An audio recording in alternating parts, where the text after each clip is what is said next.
ரிஷபராசி நண்பர்களுடைய வாழ்க்கையிலையும் வாழ்வாதாரத்திலையும் வரக்கூடிய ஆணி மாதத்தில் இந்த பிரபஞ்சம் எந்த மாதிரியான ஒரு மாற்றங்களை தரப்போகுதுன்றதை பற்றி தானுங்க ஆதாரபூர்வமாக இந்த பதிவில் நம்ம பார்க்க போகிறோம். ரிஷபராசி நண்பர்களுக்கு 4வது பாவகத்துக்கு அதிபதி தான் சுபஸ்தானாதிபதி சூரிய பகவான். அந்த சூரிய பகவான் ரிஷபராசிக்கு 2வது பாவகத்தில் வரக்கூடிய ஒரே மாதம் இந்த ஆணி மாதம் தானுங்க. ஆணி மாதம் 1ஆம் தேதி சனிக்கிழமை அதிகாலை சூரிய பகவானுடைய நட்சத்திரமான உத்தரம் நட்சத்திரம், ஐயப்பன் பிறந்த நட்சத்திரம், அப்பேற்பட்ட அற்புதமான நட்சத்திரத்தில் கன்னியா ராசி மிதுன லக்னத்தில் தான் இந்த மாதம் பிறக்கப்பட போகுது. அப்போது ரிஷபராசி நண்பர்களுக்கு இந்த மாதம் சாதகமாக இருக்குமா அல்லது பாதகமாக இருக்குமா? ரிஷப ராசியாதிபதி சுக்கிர பகவான் ரிஷபராசிக்கு 2வது பாவகத்தில், ரிஷபராசிக்கு 4வது பாவகத்துக்கு அதிபதி சுபஸ்தானாதிபதியோடு சேர்ந்து இருக்கக்கூடிய ஒரு நேரகால ஒரு தருணத்தில் தான் இந்த மாதம் பிறக்கப்படுது. அதுபோக சூரிய பகவான் எந்த பாவகத்துக்கு வராரோ, இப்போ சூரிய பகவான் சித்திரை மாதம்னா மேசத்தில் இருப்பாருங்க, வைகாசி மாதம்னா ரிஷபத்தில் வருவார், ஆணி மாதம்னா நமக்கு மிதுனத்தில் வருவார். அப்போ மிதுன ராசியில் முழுமையாக ஒரு மாத காலம் ஆணி மாதம் 1ஆம் தேதியிலிருந்து ஆணி மாதம் 32ஆம் தேதி வரைக்கும் இருக்க போகிறார்.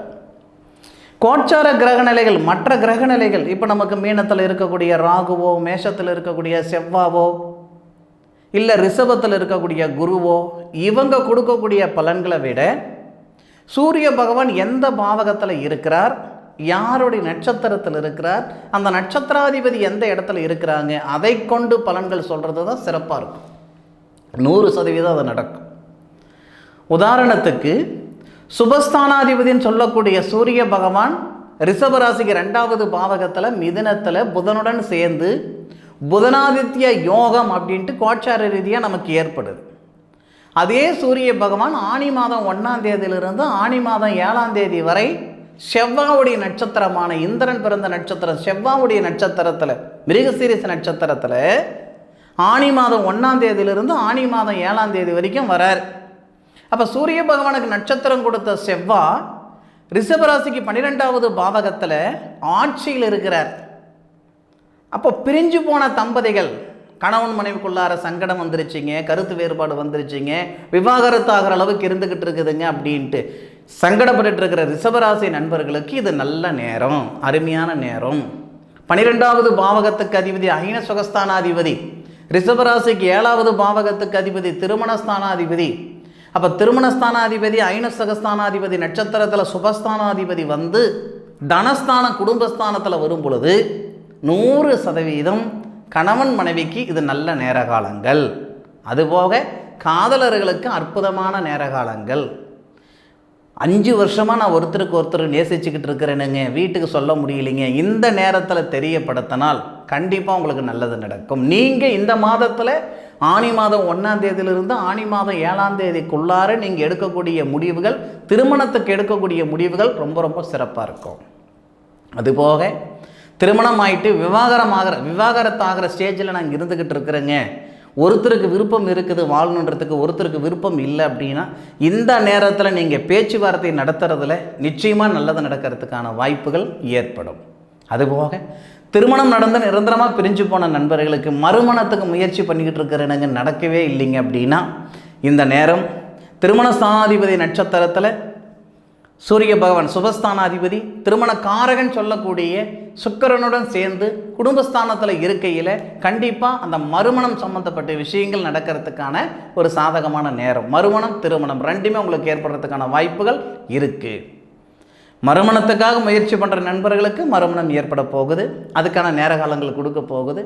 இல்லை திருமணத்துக்காக முயற்சி பண்ணிகிட்டு இருக்கிற நண்பர்களுக்கு திருமணம் போன்ற அந்த தடைகள் நீங்கிறதுக்கான வாய்ப்புகள் கொடுக்கும். சார், நான் எத்தனையோ சாதகம் பார்த்துப்புட்டேனுங்க, இது வரைக்கும் நான் பார்க்காத சாதகம் இல்லைங்க, போகாத கோவில் குளம் இல்லை சார், பண்ணாத பரிகாரங்கள் இல்லை, இது வரைக்கும் எனக்கு நல்லது நடக்கலை, 1000 சாதகம் பார்த்துப்புட்டேனுங்க, நான் பார்த்த சாதகத்துக்கு தானேங்க கல்யாணம் நடந்தது, எனக்கு நடக்கலைன்னு வருத்தப்பட்டுக்கிட்டு இருக்கிறீங்களா? இந்த நேரத்தில் 100% ரிஷபராசியில் பிறந்த நண்பர்களுக்கு கண்டிப்பாக திருமணத்தில் இருக்கிற தடைகள் நீங்கிறதுக்கான வாய்ப்புகள் உண்டு. ஆணி மாதம் 1ஆம் தேதியிலிருந்து ஆணி மாதம் 7ஆம் தேதி வரை என்னதான் நம்ம காசு பணம் சம்பாதிச்சாலும், என்னதான் சொத்து சுகம் இருந்தாலும், கணவன் மனைவிக்குள்ளார சங்கடங்கள் வந்துருச்சு அப்படின்னா வாழக்கூடிய வாழ்க்கை இல்லை வாழ போகிற வாழ்க்கை பிரயோஜனமே இல்லை. இந்த நேரத்தில் தீராத பகைகள் தீரும், தீராத சங்கடங்கள் தீரும். அதுக்கான ஒரு நேரம்தான் இது, பயன்படுத்திக்கோங்க. அதுபோக ராசிக்கு 2வது பாவகத்தில் நமக்கு 3 கிரகங்கள், புதன், சூரியன், சுக்கிரன். உங்கள் ராசியாதிபதி சுக்கிரன் இருக்கார் இல்லைங்களா, உடல் ரீதியாக. ஏன்னா 6வது பாவகத்துக்கு அதிபதி தான் சுக்கிரன். 6வது பாவகத்துக்கு அதிபதி ராசிக்கு 2வது பாவகத்தில், அதாவது ருணரோக சத்துரு ஸ்தானாதிபதி 2வது பாவகத்தில் இருக்கிறதுனால நிறைய நண்பர்களுக்கு உடல் ரீதியாக இருக்கிற சங்கடங்கள் சரியாகும். நிறைய நண்பர்களுக்கு சார் பார்க்காத வைத்தியம் இல்லை சார், போகாத கோயில் குளம் கிடையாது, நான் வச்ச வேண்டுதலையும் எனக்கு நிறைவேறலை, நான் பார்த்த வைத்தியம் எனக்கு செட் ஆகலை அப்படின்னா உடல் ரீதியாக இருக்கிற சங்கடங்கள் சரியாகிறதுக்கும் இது நல்ல நேரம். ஒரு சில ரிஷபராசி நண்பர்களுக்கு புத்திர வளர்ச்சி கொடுக்கறதுக்கான நேரமும் இந்த நேரம் தானுங்க. எது எப்படி இருந்தாலும், ஏன்னா புத்திர ஸ்தானாதிபதினு சொல்லக்கூடிய கிரகம் புதன். புதன் சூரியனோட சேர்ந்திருக்கார். சூரியன் வாங்கியிருக்கிறது திருமணஸ்தானாதிபதி நட்சத்திரம். ஏன் அந்த புதன் வாங்கியிருக்கிறதும் திருமணஸ்தானாதிபதி நட்சத்திரம். இன்னும் சொல்லப்போனால் அந்த குடும்பஸ்தானாதிபதினு சொல்லக்கூடிய புதன் நமக்கு அஸ்தமனம் அடைஞ்சிருவார். அதாவது இந்த மாதம் பிறக்கும் பொழுதே அந்த 7ஆம் தேதிக்கு மேற்கொண்டு அஸ்தமனம் நீங்கிடும். அப்போ 100% பார்த்தீங்கன்னா புத்திர வளர்ச்சி கொடுக்கறதுக்கும் நல்ல நேரம்தான், உடல் உபாதைகள் சரியாகிறதுக்கும் நல்ல நேரம் தானுங்க. ஆனி மாதம் 7ஆம் தேதிக்கு மேற்கொண்டு ஆனி மாதம் 21ஆம் தேதி வரை நமக்கு சூரிய பகவான் ராசிக்கு 2வது பாவகத்தில் இருக்கிறவர் ராகு பகவானுடைய நட்சத்திரத்துக்கு வர்றார். திருவாதிரை நட்சத்திரம் சிவனுடைய நட்சத்திரம்.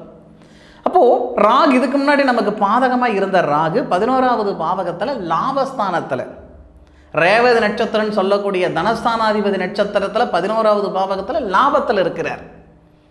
ராகு போல கொடுக்குறவனும் கிடையாது, கேது போல கெடுக்கிறவனும் கிடையாதுன்னு சொல்லுவாங்களே, அந்த ராகு இந்த தருணத்தில் நமக்கு நல்லது செய்ய போகிறாரு, பதவி உயர்வு கொடுக்க போகிறாருங்க. வேலை வாய்ப்பில் இருக்கிற வேலையில நிம்மதி சந்தோஷம் கொடுக்க போகிறார். இருக்கிற வேலை பர்மனண்ட்டாக நிரந்தரமாக்க போகிறார். நிறைய நண்பர்களுக்கு வேலை நிரந்தரமாகும். நிறைய நண்பர்களுக்கு வேலை வாய்ப்பு இல்லாத நண்பர்களுக்கு வேலை வாய்ப்பு உருவாக்கி கொடுக்கும். சொந்த தொழில் செஞ்சுக்கிட்டு இருக்கோம், செய்யலாமா வேண்டாமா எடுத்துப்படலாமான்ற எண்ணத்தில் இருக்கிற நண்பர்களுக்கு சுய தொழிலில் நிம்மதி சந்தோஷம் ஏற்படுத்தும். இந்த மாதிரி வேலை வாய்ப்புகள் இருக்கக்கூடிய சங்கடங்கள் சரியாகும். வேலை வாய்ப்பில் இருக்கக்கூடிய சூழ்நிலைகள் எல்லாமே சிறப்பாக இருக்கும் இந்த தருணத்தில். அதுபோக நான் இடம் மாற்றங்கள் ஆகணுங்க, இப்போ பூர்வீகத்தில் இருந்துக்கிட்டு இருக்கிறேன், இடமாற்றங்கள் ஆகணும்னு நினைக்கிறேனுங்க அப்படின்னாலும் உங்களுக்கு ஆனி மாதம் 7ஆம் தேதியிலிருந்து ஆனி மாதம் 21ஆம் தேதி வரை உங்களுக்கு உகந்த நேரம் தானுங்க. சில பேர் ஆனி மாதத்தில் இடமாற்றங்கள் ஆக மாட்டாங்க, வீடு மாற்ற மாட்டாங்க, சரிங்களா? ஆனாலும் இந்த நேரத்தில் நீங்கள் ஒரு அட்வான்ஸ் கொடுக்குறதோ, அந்த இடமாற்றங்கள் ஆகிறதுக்கு உண்டான விஷயம், இல்லை வீடு வாசல் சொந்தமாக செய்கிறதுக்கு உண்டான நேரம் எல்லாமே இந்த தருணம் உங்களுக்கு நல்லா இருக்கும். சூரிய பகவான் சிவனுடைய நட்சத்திரத்தில் 2வது பாவகத்தில் இருந்து உங்களுடைய ராசிக்கு 8வது பாவகத்தை பார்ப்பார்.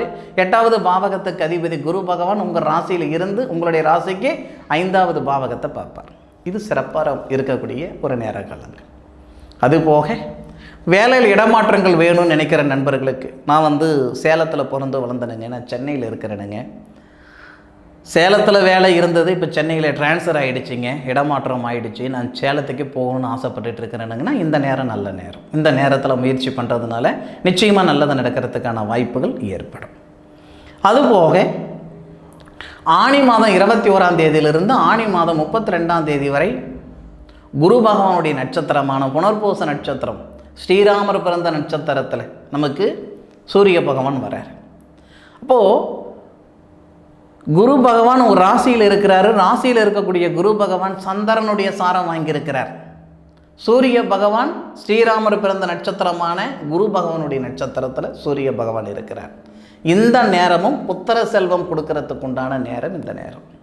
பூர்வீகத்தில் இருக்கிற சங்கடங்கள் சரியாகிறதுக்கு உண்டான நேரம் இந்த நேரம். எதிர்பார்ப்புகள் இருக்கும் இல்லையா, ஒவ்வொருத்தருக்கும் ஒவ்வொரு விதமான எதிர்பார்ப்புகள் இருக்குதானுங்க செய்யுது. பறக்க பறக்க பாடுபட்டாலும் பாட்டுக்கு தகுந்த பலன் இல்லையே அப்படின்ற சங்கடங்கள் இருக்குதானே செய்யுது. அதுவும் இந்த ரிஷபராசி நண்பர்களுக்கு நிச்சயமாக சொல்லவே தேவையில்லை. அப்போது ரிஷபராசியில் பிறந்த நண்பர்களுக்கு பொருளாதாரத்தில் இருக்கிற சங்கடங்கள் சூரிய பகவான் ராகு பகவானுடைய சாரம் திருவாதிரை நட்சத்திரத்தில் இருந்து குரு பகவானுடைய நட்சத்திரத்தை வராரு பாருங்க. புனர்பூச நட்சத்திரத்தில் சூரிய பகவான் வரக்கூடிய தருணம் கிட்டத்தட்ட 53 டிகிரிக்கு மேலே 52 டிகிரி 53 டிகிரி சரி. ஏன்னா 60 டிகிரி வரைக்கும் 60 டிகிரிலேருந்து 90 டிகிரி வரைக்கும் தானே நமக்கு மிதுனம். அப்போது நமக்கு கிட்டத்தட்ட ஒரு 83 டிகிரி 84 டிகிரி வரும் பொழுது சூரிய பகவான் வரும் பொழுது அதுதான் உங்களுக்கு ஆனி மாதம் 23 24 தேதி.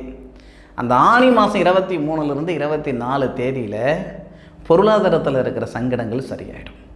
பார்த்த இடத்துல காசு பணமாக இருந்ததுங்க வீட்டில் இன்றைக்கி எந்த பக்கம் 10 ரூபாய் இருக்குதுன்னு தேடுற காலம் இருந்துக்கிட்டு இருக்குது. நான் மற்றவங்களுக்கு கொடுத்தது போய் மற்றவங்கக்கிட்ட வாங்குகிற நிலைமைக்கு வந்துட்டேனுங்க.